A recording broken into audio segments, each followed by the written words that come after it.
Dans le volet précédent, nous avons appris à créer des listes déroulantes chargées de valeurs uniques, organisées dans l'ordre alphabétique croissant. Pour cela, nous avions exploité les fonctions matricielles, triées et uniques. Mais ces listes ne proposaient aucune dépendance. C'est le cas que nous souhaitons résoudre désormais. Sur l'exemple illustré à l'écran, nous travaillons sur une feuille indépendante de celle hébergeant la base de données. Elle est destinée à produire l'extraction des informations selon les choix regroupés émis par l'utilisateur par le biais de 3 listes déroulantes reliées entre elles et placées sur la droite de la feuille.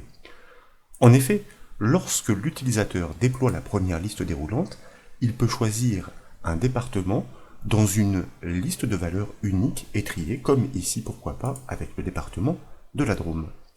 C'est alors qu'il déploie la deuxième liste déroulante, celle des villes. Il peut maintenant choisir l'une des villes du département choisi en amont, comme pourquoi pas le chef-lieu, Valence. Ces données, en plus d'avoir été purgées des doublons et triés, ont été filtrées sur le choix du département. À validation d'une ville, donc, il déploie la troisième et dernière liste déroulante. Il ne lui reste plus qu'à désigner une activité de sortie parmi celles filtrées en fonction du département et de la ville des 2 précédentes listes déroulantes. Pour développer le mécanisme, nous suggérons d'appuyer les travaux sur un classeur offrant une base de données plutôt riche en informations, donc propice au regroupement. Et comme toujours, ce classeur est offert au téléchargement depuis le site bombage.fr. Vous le verrez, nous débouchons sur la première feuille de ce classeur. Elle est nommée liaison. Elle offre une grille d'extraction à réaliser, donc comme nous l'avons dit, en fonction des choix émis par les 3 listes déroulantes. Ces listes doivent être construites sur la droite de cette feuille en cellules respectives G4, G7 et G10. La deuxième feuille de ce classeur est nommée BDD. C'est elle qui héberge la base de données des activités de sortie. C'est en fonction de ces informations que nous devons charger les listes déroulantes et les articuler entre elles. Enfin, la dernière feuille est nommée Inter. Nous l'exploiterons pour créer les 3 sources de données des listes déroulantes à relier entre elles. Ces sources de données devront être respectivement inscrites en colonne C, D et E. Pour que les données articulées puissent réagir au gré des nouvelles informations ajoutées dans la base de données, nous avons créé des plages de cellules dynamiques. Pour le constater, en haut de la fenêtre Excel, je vous invite à cliquer sur l'onglet Formule pour activer son ruban. Et là, dans la section non définie du ruban, à cliquer sur le bouton Gestionnaire de noms. Vous constatez la présence de 4 plages construites par calcul dynamique. La plage table, pour commencer par L, représente l'intégralité des informations de la base de données. Les 3 autres font référence respectivement aux colonnes des activités, des départements et enfin des villes. Toutes les 4 sont construites sur l'imbrication des fonctions Excel décalées et NBval comme vous pouvez le voir. C'est ainsi qu'elles sont capables d'adapter leur hauteur si de nouvelles données venaient à être ajoutées à la suite. Naturellement, nous exploiterons ces noms dans la construction des sources de données des listes déroulantes. La source de la première liste déroulante est la plus simple à construire. Elle doit énumérer tous les départements de la base de données, sans doublon, et trier dans l'ordre croissant. Pour cela, nous n'avons qu'à répliquer la technique du volet précédent en imbriquant les fonctions trier et unique. Pour procéder, je vous invite maintenant à cliquer sur le bouton Fermer du gestionnaire de noms, et puis à revenir, si d'aventure vous ne l'aviez pas activé, sur la feuille Inter pour pouvoir sélectionner le premier département à extraire en cliquant sur sa cellule C4. Dès lors, et naturellement, nous tapons le symbole égal pour initier la syntaxe de la formule matricielle. Et là, nous commençons par appeler la fonction de tri par son nom, soit trié, suivi d'une parenthèse ouvrante. Et dans l'enchaînement, nous allons lui imbriquer la fonction permettant d'éliminer les doublons, que nous appelons par son nom, la fonction unique, suivie d'une parenthèse ouvrante, là aussi. De fait, nous pouvons maintenant désigner la plage dynamique des départements par son nom. Nous l'avons constaté, elle se nomme DEP. Si bien que nous n'avons plus qu'à fermer la parenthèse de la fonction unique et à fermer la parenthèse de la fonction trier pour pouvoir valider la formule matricielle par la touche Entrée du clavier. Et comme vous pouvez l'apprécier, les résultats se propagent automatiquement. Nous obtenons bien la liste des départements uniques triés dans l'ordre alphabétique croissant. Maintenant, nous devons travailler la source de données de la deuxième liste déroulante. Elle doit certes offrir les villes uniques triées, mais seulement pour le département choisi avec la première liste déroulante. Une condition doit donc être émise dans l'imbrication des fonctions triées et uniques. La fonction qui permet d'émettre une condition sur l'ensemble d'une plage ou d'un tableau est forcément une fonction matricielle. Elle se nomme filtre. Pour poursuivre donc, je vous invite maintenant à sélectionner la première ville filtrée à extraire en cliquant sur sa cellule D4. Bien sûr, comme précédemment, à taper le symbole égal pour amorcer la syntaxe de la formule matricielle. De nouveau, à appeler la fonction de tri suivie d'une parenthèse ouvrante, donc la fonction trier, et à lui imbriquer, là encore comme précédemment, la fonction pour éliminer les doublons suivie d'une parenthèse ouvrante, la fonction unique.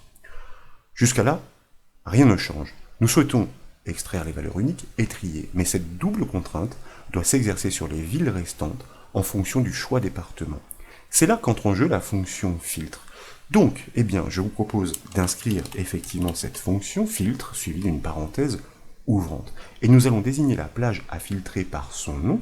Il s'agit de la plage des villes, donc nous l'inscrivons, ville, et puis nous tapons un point-virgule pour passer dans l'argument du critère pour le filtre.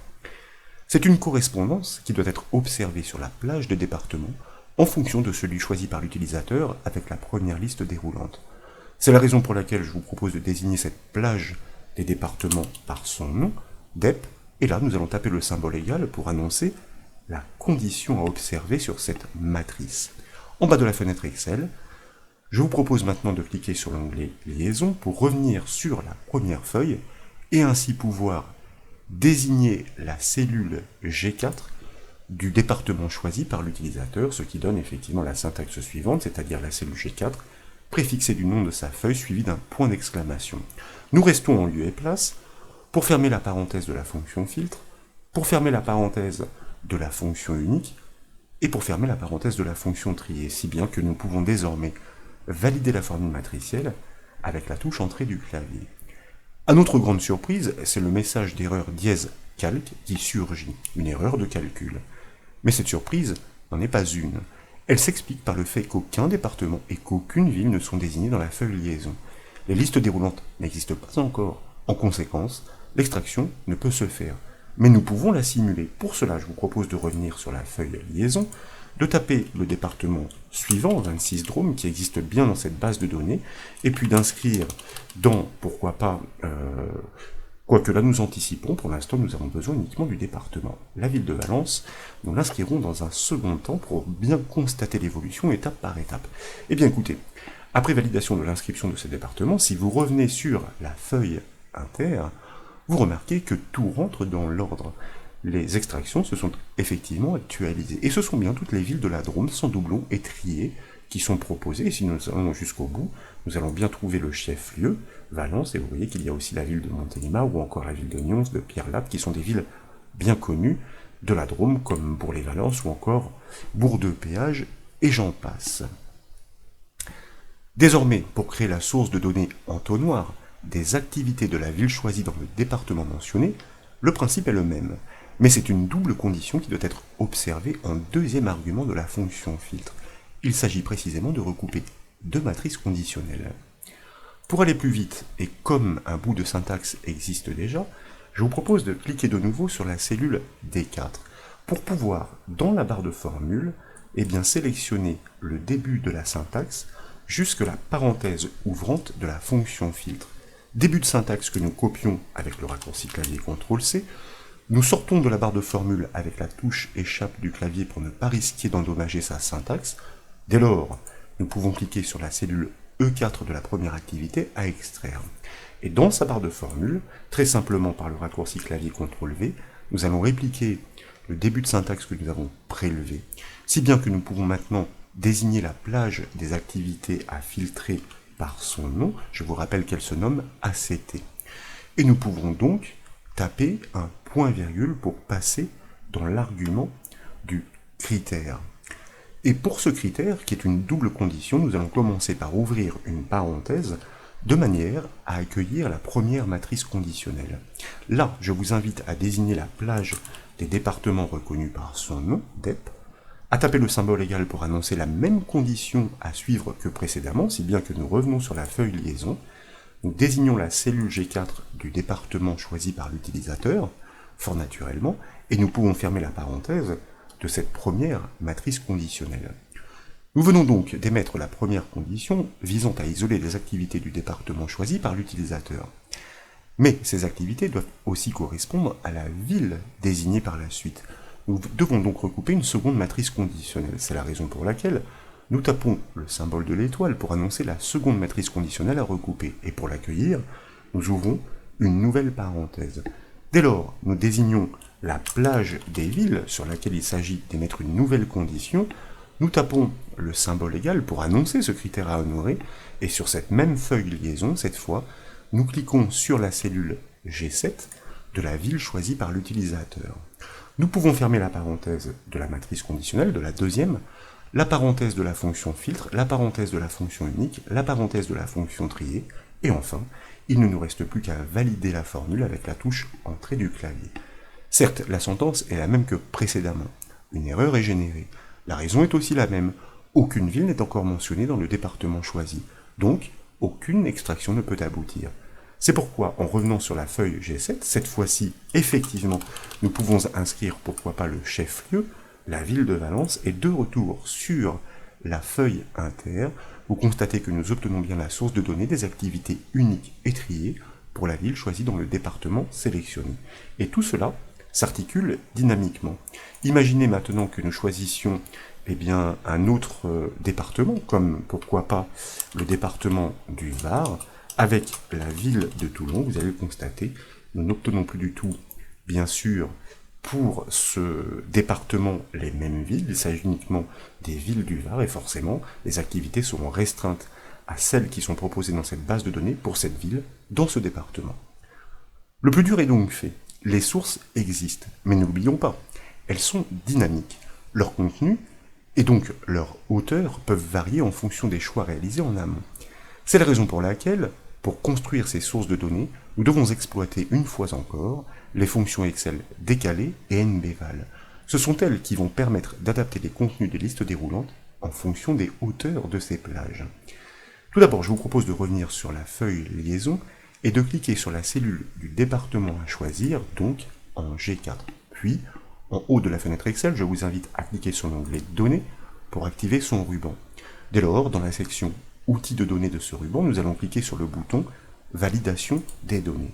Dans la boîte de dialogue qui suit, onglet Options, nous déployons la liste déroulante de la zone autorisée pour choisir une liste naturellement, car nous souhaitons créer une liste déroulante. Nous cliquons dans la zone source du dessous pour l'activer, puisque nous allons construire une syntaxe. Nous tapons le symbole égal pour amorcer sa construction, et nous appelons notre fonction d'ajustement comme nous l'annoncions, la fonction décalée suivie d'une parenthèse ouvrante. Maintenant, nous devons indiquer quel est le point de départ de la plage en cliquant directement sur la cellule C4 de la feuille inter. Inter, point d'exclamation, C4 figé. Ensuite, nous tapons 3 points-virgules pour sauter dans l'argument de la hauteur. Le décalage en ligne, comme le décalage en colonne, ne nous intéresse pas. Nous souhaitons simplement évaluer le nombre d'éléments qui sont présents dans cette plage. Et pour cela, bien entendu, nous allons exploiter la fonction nbval qui permet de compter les cellules non vides. nbval suivi d'une parenthèse ouvrante. Désormais, nous pouvons désigner l'intégralité potentielle des départements en cliquant directement sur l'étiquette C de la colonne. Nous pouvons fermer la parenthèse de la fonction nbval qui a compté le nombre d'éléments dans cette colonne et nous allons lui retrancher une unité, naturellement pour exclure ce titre qui n'a rien à faire dans l'énumération. Nous pouvons maintenant fermer la parenthèse de la fonction décalée. Je vais me permettre, voyez-vous ici, pour simplifier la réplication, de prélever et de copier cette syntaxe que nous pouvons valider en cliquant sur le bouton OK de la boîte de dialogue. Et de retour sur la feuille, si vous déployez la liste déroulante en cellule G4, vous constatez qu'elle propose en effet strictement tous les départements uniques triés dans l'ordre croissant, du premier jusqu'au dernier référencé dans cette base de données, ils n'y sont pas tous. Si d'autres venaient être ajoutés dans la base de données, grâce au calcul intermédiaire impliquant les fonctions matricielles, ils seraient automatiquement intégrés. Vous pourrez le tester par vous-même en ajoutant de nouvelles entrées à la fin de la base de données. Le principe est désormais le même en cellules G7 et G10 pour construire les sources dynamiques pour la liste déroulante dépendante des villes et pour celle doublement dépendante des activités. Pour cela, donc en G7, nous recliquons sur le bouton Validation des données, nous choisissons de construire une liste, nous cliquons dans la zone source. Quant à moi, eh bien, je vais me permettre ici, voyez-vous, de répliquer ma précédente syntaxe. Ce n'est pas si confortable que cela, car il faut effacer des éléments avant de pouvoir désigner les nouveaux, le point de départ, donc en cellule D4 de notre feuille inter. Et en ce qui concerne ici, eh bien, la colonne qui permet d'évaluer le nombre d'éléments contenus grâce à la fonction nbval devient la colonne D. Donc nous cliquons sur son étiquette, nous retranchons une unité comme précédemment pour les mêmes raisons. Nous validons cette syntaxe, constatez-le de retour sur la feuille, nous choisissons un département et nous obtenons bien la liste unique des villes triées pour ce département. Pour preuve, ici nous allons revenir pourquoi pas dans le Var, et si nous déployons la liste des villes, vous voyez qu'elle s'est automatiquement actualisée, effectivement, sur la liste des villes du Var, si vous ne les connaissez pas bien, pour preuve, déjà Sanary-sur-Mer, mais nous pouvons aller jusqu'au chef-lieu, c'est-à-dire jusqu'à la lettre T, nous découvrons bien la présence de la ville de Toulon. Enfin, pour les activités, nous sélectionnons la cellule G10, nous cliquons sur le bouton validation des données, nous choisissons de construire une liste, nous collons la précédente syntaxe qu'il s'agit d'adapter. Le point de départ, eh bien, n'est plus la première des villes, mais la première des activités, c'est-à-dire à partir de la cellule E4, et forcément pour compter toutes ces activités, il s'agit d'appliquer la fonction nbval non plus sur la colonne D, mais sur la colonne E. Nous cliquons donc sur son étiquette et nous retranchons toujours une unité, encore une fois pour les mêmes raisons. Nous cliquons sur le bouton OK, et désormais, nous obtenons bien les activités recensées pour cette ville dans ce département. Et si vous choisissez bien sûr un autre département, eh bien, vous allez constater que un petit problème persiste. Ici, par exemple, nous choisissons de basculer sur le département de la Drôme. C'est gênant, effectivement, vous remarquez qu'ici, eh bien, sont mémorisés les précédents choix pour la ville et pour l'activité, alors que tout le monde n'appartient pas du tout au département de la Drôme. C'est bien qu'il faut, dans le laps de temps, choisir une nouvelle ville, et pour cette nouvelle ville, choisir une nouvelle activité. D'ailleurs, vous voyez que pour cette ville de Bourg-les-Valences, l'activité hôtel qui était conservée n'était absolument pas proposée, en tout cas pas recensée, dans cette base de données. Et donc, pour corriger ce défaut tout à fait logique, nous proposons d'enclencher un léger code VBA, réagissant automatiquement en changeant de valeur. Comme nous l'avons démontré dans une précédente astuce, nous suggérons de le livrer ici tel quel afin de parachever proprement l'application pour articuler des listes déroulantes entre elles. Pour cela, je vous invite à réaliser le raccourci clavier Alt F11, comme vous le savez, pour basculer dans l'éditeur VBA Excel. Et là, dans l'explorateur de projet sur la gauche, nous allons double-cliquer sur l'élément feuille de liaison, puisqu'il s'agit bien de la feuille à partir de laquelle nous souhaitons détecter, si vous voulez, le changement de valeur pour réagir aux modifications opérées par le biais des listes déroulantes par l'utilisateur. Là, en haut de la feuille de code, nous allons déployer la liste déroulante de gauche pour choisir l'objet worksheet qui littéralement désigne une feuille de ce classeur. Cette action a pour effet de créer la procédure événementielle worksheet selection change. Mais ce n'est pas celle qui nous intéresse. Nous souhaitons intervenir au changement de valeur, et non au changement de sélection. C'est pourquoi, dans l'enchaînement, avec la liste de droite, je vous propose de choisir l'événement change. Et cette fois, c'est bien la procédure événementielle worksheet change que nous créons. Entre les bornes de cette procédure, nous allons ajouter un léger code VBA avec une instruction conditionnelle de manière à ne pas le déclencher à chaque fois qu'il y a un changement dans la feuille, seulement pour les listes déroulantes et encore pas toutes. Vous constatez qu'un objet target est passé en paramètre de cette procédure. Il désigne simplement la cellule pour laquelle la valeur a été modifiée. Cet objet target propose de nombreuses propriétés et méthodes. En l'occurrence ici, c'est la propriété adresse avec 2D, attention, qui nous intéresse, qui eh bien, permet de renvoyer les coordonnées de la cellule.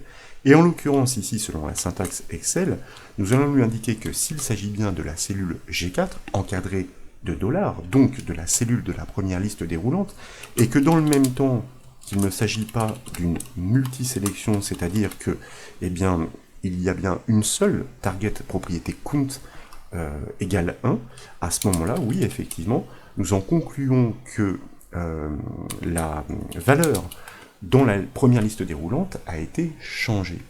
Si elle a été changée, nous passons par exemple, comme tout à l'heure, du var à la Drôme, eh bien, la valeur dans la case pour les villes ainsi que dans la case pour les activités doit être réinitialisée. Grâce à l'objet range, nous allons donc pointer tout d'abord sur la cellule G7. Avec la propriété value, nous descendons sur son contenu, égal guillemets pour le réinitialiser à vide, et nous faisons de même avec la cellule G10. Nous devons faire un réglage assez similaire dans le cas où il y a eu un changement de ville, donc else if, sinon si. Et là, voyez-vous, alors une erreur va être générée car je n'ai pas fini, mais je suis un petit peu feignant, donc je vais me permettre de prélever des instructions existantes déjà. Si l'adresse de la cellule modifiée est G7, celle des villes, et qu'il s'agit bien d'une sélection unique et non pas d'une multisélection, à ce moment-là, nous allons simplement réinitialiser le contenu de la case de la liste des activités, puisqu'en l'occurrence, il ne faut pas toucher à celle des départements et des villes qui ont été choisis en amont. Qu'en est-il désormais si nous enregistrons, que nous revenons dans notre feuille liaison, et que eh bien, nous déployons notre liste déroulante, nous sommes bien sûr une ville de la Drôme avec une activité choisie. Nous allons basculer, tiens, de nouveau, pourquoi pas, dans le Var, car il n'y a pas beaucoup de départements qui sont bien renseignés. J'ai choisi ici un extrait d'une base de données. Constatez au passage que nous passons de Paris, du 75 au 83, qu'il n'y a pas encore le département des Yvelines pour une démonstration à venir. Nous choisissons le département du Var, et cette fois-ci, vous voyez que tout est parfait. Les deux cases du dessous ont été réinitialisées. Nous obtenons bien la liste des villes du Var. Nous pourrons choisir la ville de Bandol pour découvrir que, pour l'instant, dans cette base de données, seules 2 activités sont proposées. Quoi qu'il en soit, nous préparons le travail pour le volet suivant, car sur ces critères regroupés, nous souhaiterons ensuite proposer l'extraction des activités de sortie qui appartiennent bien, qui répondent à cette activité pour cette ville dans ce département. Pour une dernière démonstration, et par rapport à ce que nous avons évoqué à maintes reprises, si maintenant je me rends à la toute fin de la base de données, même si ici la mise en forme n'est pas prévue, eh bien écoutez, je ne sais pas quoi mettre comme raison sociale, peu importe, pour un restaurant dans un nouveau département. Nous l'avons dit, le département des Yvelines n'existe pas encore, et ici nous allons ajouter la ville de Chatou, un restaurant qui s'appelle le peu importe, dans le département des Yvelines. Qu'en est-il au niveau du dynamisme et de l'interaction avec les listes articulées que nous avons construites? Nous déployons la liste déroulante des départements pour constater avec plaisir que notre nouveau département a parfaitement et dynamiquement été intégré dans la liste des départements uniques, que les cases se vident en dessous. Au niveau des villes, cela va de soi, nous venons de créer ce département une seule, et filtré, c'est parfait, et forcément, au niveau des activités, puisque nous n'avons pour l'instant qu'une unité de sortie dans ce département, il n'y a que les restaurants. Voilà donc pour ce nouveau développement, j'espère qu'il vous a plu, et rendez-vous pour le dernier qui consistera à produire l'extraction sur ces critères regroupés, j'espère quoi qu'il en soit qu'il vous a plu, si c'est le cas comme toujours, je compte sur vous pour mettre un petit j'aime à la vidéo, et comme vous le savez, vous pouvez retrouver toutes les astuces et formations sur le site bombache.fr. Je vous remercie.